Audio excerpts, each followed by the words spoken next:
शिव बाबा ने ब्रह्मा के माध्यम के द्वारा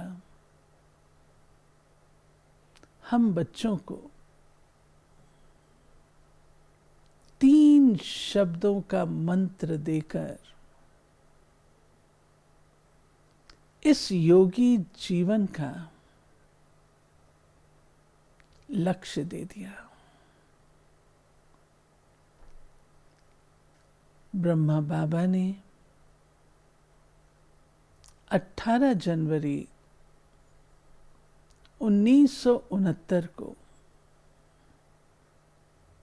अपनी जो लास्ट मुरली रात्रि क्लास में चलाई,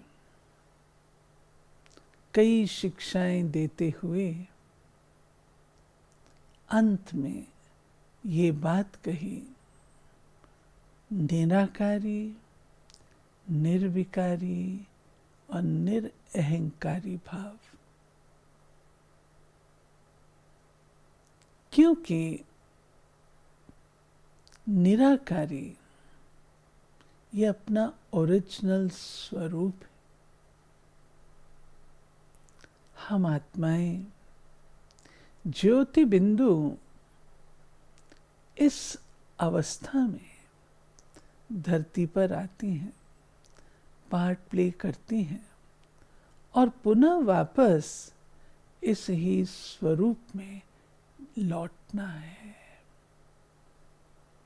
निराकारी अर्थात अपने मूल स्वरूप में, जो मूल स्वरूप हमारा है वह लाइट और माइट का पुंज, गुणों और शक्तियों से एसेंसफुल,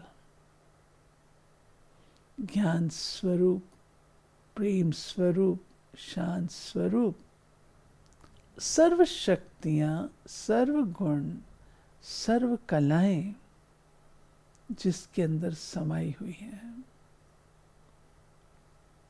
शास्त्रों में एक बात आती है कि कहा जाता है दुर्योधन को, जिस रूप से तुम्हें भेजा था इस संसार में, उसी रूप में तुम वापस आओ। वो क्या चीज है?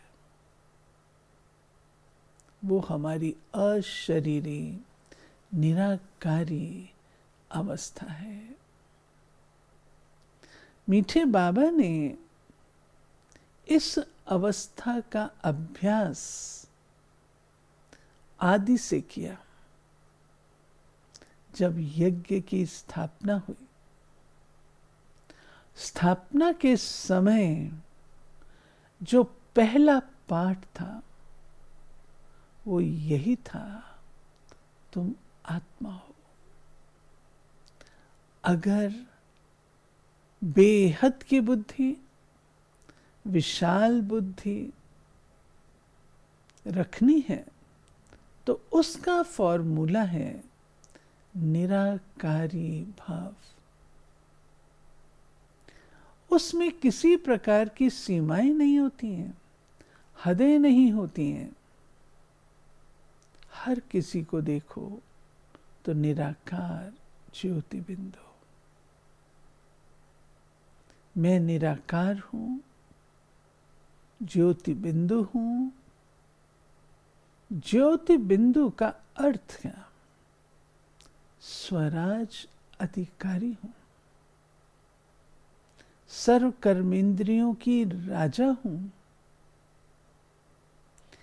आज की भी मुरली में बाबा ने कहा, अधिकारी बनाता हूं।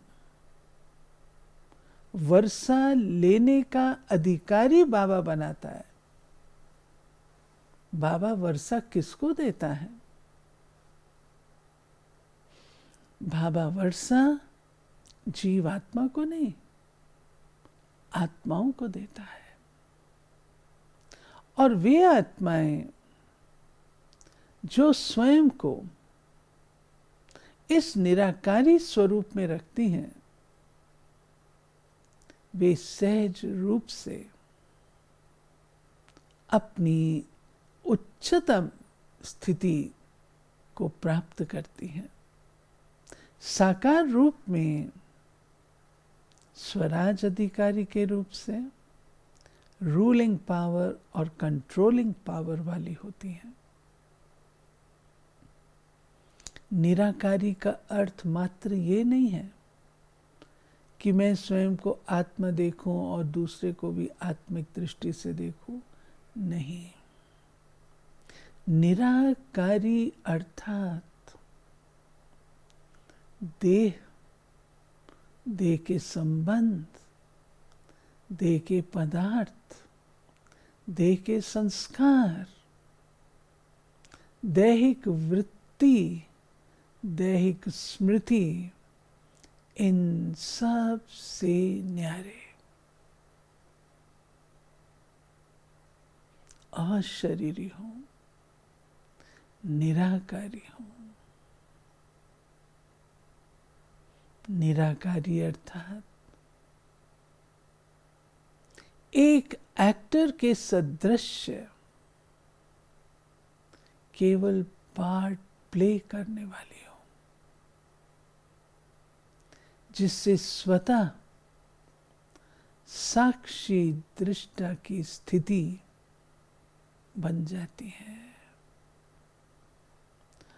जो अकर्ता, अभोक्ता, असोचतापन है,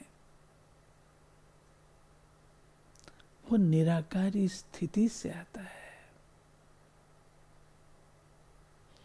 कर भी रहे हैं और नहीं कर रहे हैं। शिव बाबा अकर्ता है, निराकारी है। कर्तापन का भान दैहिक स्मृतियों से संबंधित है। मैं और मेरेपन से संबंधित है। निराकारी अवस्था में ये नहीं है। इसलिए शिव बाबा निराकार की महिमा अकर्ता। और मीठे बाबा ने हम बच्चों को भी यही बात कही है कि कर्तापन के भान से मुक्त हो। ये तभी होगा जब हम निराकारी अवस्था के अभ्यस्त होंगे। जितनी गहराई से निराकारी होंगे, उतने ही हम शुद्ध, पवित्र और निर्विकारी होंगे। विकार विकृत अवस्था का प्रतीक है। ज्ञान से अज्ञान, प्रेम से घृणा, शांत से अशांत, ये सब विकारी अवस्था से प्राप्तियां हैं। निर्विकारी तब ही रह सकते हैं जब हम निराकारी हैं। विकारों की उत्पत्ति देहभान से, ये कॉन्शियसनेस आना, मैं स्त्री हूं, ये पुरुष है, ये बाल है, ये वृद्ध है, आदि आदि, ये सीमाएं, ये धारणाएं बनना निराकारी अवस्था को भूलने के कारण होती हैं। जब निर्विकारी हैं, निर्विकारी अवस्था तभी बन पाती है जब हम इस कॉन्शियसनेस से दूर होते हैं। निर्विकारी, और ये हमारी मूल अवस्था है, ओरिजिनल स्टेज है। यदि गौर करेंगे तो इसका एक प्रमाण है। कौन सा? बाबा ने हमें समझाया है, हर आत्मा की अपनी जीवन मुक्त सतो प्रधान अवस्था होती है। हर आत्मा जब इस सृष्टि रंगमंच पर अवतरित होती है तब उसकी सतो प्रधान स्टेज है, पवित्र स्टेज है, पवित्र आत्मा उतरती है। परंतु देह के साथ आसक्त होने के कारण शनैः शनैः सतो प्रधान से सतो रजो तमो में आती जाती है। निर्विकारीपन का ये प्रमाण है। और इस कारण से जो भी नई आत्मा उतरती है उसका गायन, पूजन, वंदन बहुत होता है। कई बार सवाल पूछते हैं कि वो व्यक्ति तो नया नया आया, उसकी इतनी अधिक मान्यता क्यों, जबकि हम ईश्वरीय विश्वविद्यालय के बच्चे इतने पुराने हैं। No doubt, old is gold. परंतु जो नया आता है उसका प्रभाव अधिक होता है। और ये चीज बाबा ने हमें कल्प वृक्ष के चित्र के द्वारा स्पष्ट की है। निर्विकारीपन का प्रमाण आत्माएं परम धाम की अवस्था में निर्विकारी है। तीसरा है निरअहंकारी। अब एक सवाल उठता है कि जब बाबा ने निर्विकारी कहा तो 5 विकारों में अहंकार तो सम्मिलित है, फिर निरअहंकारी अलग से क्यों कहा? क्या कारण? बड़ी गुह्य सूक्ष्म धारणा की ओर बाबा ने ध्यान खिंचवाया है। भक्ति में हम कहते थे तू तू ना रहे, मैं ना रहूं। दाना दाने से मिलके समाप्त हो जाता है। बुदबुदा सागर से निकलता है, सागर में समाया। तो ये दुनिया में भक्ति मार्ग में हम लोग कहा करते थे और समझते थे, लीन हो जाते हैं। वस्तुतः निरअहंकारी अहम, मैंपन, अस्तित्व आज यदि मेरा नाम लिया जाए कान खड़े हो जाते हैं। मेरे बारे में क्या बोल रहा है? निरअहंकारी में मीठे बाबा ने हमें जो शिक्षा दी हुई है वो ये कि बच्चे अहम अर्थात मैंपन और मेरापन, इन दोनों से तुम्हें मुक्त होना है। आई एग्जिस्ट, इस स्मृति से भी मुक्त होना है। कोई प्रकार का अहम ना रहे। अहम माना मैं, संस्कृत में अहम को मैं कहते हैं। कुछ भी ना रहे।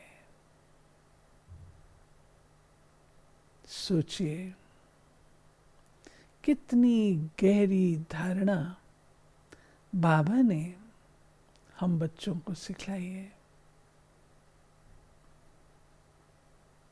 निराकारी, निर्विकारी और निरअहंकारी। ईगो की जो माइन्यूटेस्ट स्थिति है, अहम, उससे भी बाबा मुक्त करता है। और बाबा कहते हैं जब भी तुम कहो मैं, उसमें साथ में जोड़ो आत्मा, मैं आत्मा। और कौन सी आत्मा, ये भी बाबा बताता है। जिस चीज का तुम अहम रखते हो, उसके बदले नशा वह हो। मैं वही कल्प पहले वाली विजयी आत्मा,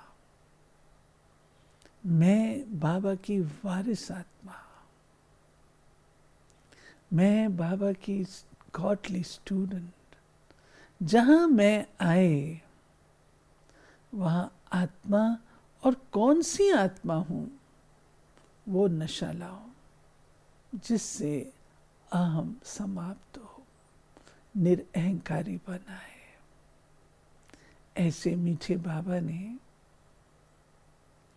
अपने जीवन में तो पुरुषार्थ किया ही,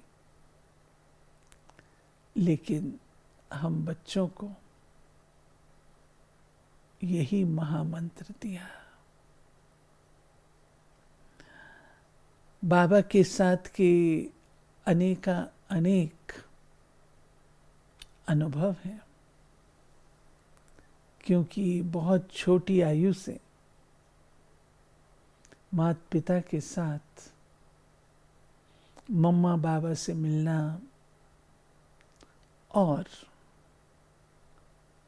मधुबन जाना, ये भाग्य रहा है। बाबा मुझे आशा बेटी कहते थे। जब बाबा याद प्यार टेप में भर करके भेजते थे और उसमें मेरा नाम यूं आता था, आशा बेटी। आप सोच सकते हैं उस समय तो शायद इतना नशा नहीं था, लेकिन रेट्रोस्पेक्ट में जब मैं उन आवाज को याद करती हूँ तो इतना प्यार बाबा के प्रति उमड़ता है। मीठे बाबा ने बेटी बेटी कहकर आज कहां से कहां पहुंचा दिया। दो बातें सुनाकर मैं फिनिश करूंगी। मेरी बाबा के साथ पहली मुलाकात और आखिरी मुलाकात। पहली मुलाकात 1959 में हुई मधुबन में, और उन दिनों बहुत थोड़े बच्चे होते थे। कानपुर से पार्टी गई थी, अपने माता पिता के साथ गई थी। बाबा से हम लोग धरती पर फर्श पर बैठ के मिलते थे। बाबा मम्मा भी फर्श पर ही बैठते थे। एक एक बच्चे का बाबा परिचय लेते थे। रास्ते भर हमारी टीचर्स हमको सिखाती आती थी, देखो बाबा ये प्रश्न पूछेगा, इसका ये उत्तर देना। बाबा ये प्रश्न पूछेगा, इसका ये उत्तर देना। पक्का कर लिया।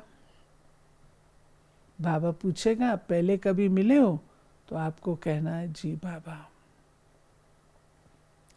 कल पहले मिले। हम बच्चे थे 9-10 वर्ष के, सब मिल रहे थे। जब मेरा नंबर आया, मैं बाबा के सामने गई, बैठी, तो बाबा ने पूछा, बच्ची तुम पहले कभी बाबा को मिली हो? तो मैंने कहा नहीं बाबा, मैं पहली बार मिल रही हूँ। बाबा ने देखा, फिर मेरे को अचानक याद आया टीचर भी सामने बैठी थी, शायद उससे हिंट मिला होगा। मैंने कहा नहीं बाबा, मैं आपसे 5000 साल पहले मिली हूँ। बाबा ने मुझे अपनी गोद में ले लिया और मेरी पीठ थपथपा के कहा, बच्ची ने सबक अच्छा याद किया है। तो बाबा के ये शब्द मुझे याद आते हैं। और लास्ट मुलाकात जो हुई वो हुई 1968 में, जब मधुबन में हम कुछ कन्याएं, 7 कन्याएं बेंगलोर से गई थीं। उस समय की कई यादें हैं, लेकिन लास्ट वाली ही सुनाऊंगी, जिसमें बाबा ने उन दिनों मधुबन में मच्छर होते, तो हम कन्याएं छोटी छोटी थी, धूपवास लेके सब कमरों में जाती थी। तो सबसे पहले बाबा के कमरे में गए और धूपवास करने के पश्चात फिर बाबा के सामने खड़े हुए दृष्टि ले रहे थे। बाबा अपने पलंग पर बैठे थे, बाबा की टांगें धरती पर लग रही थीं और बाबा ऐसे करके बैठे थे।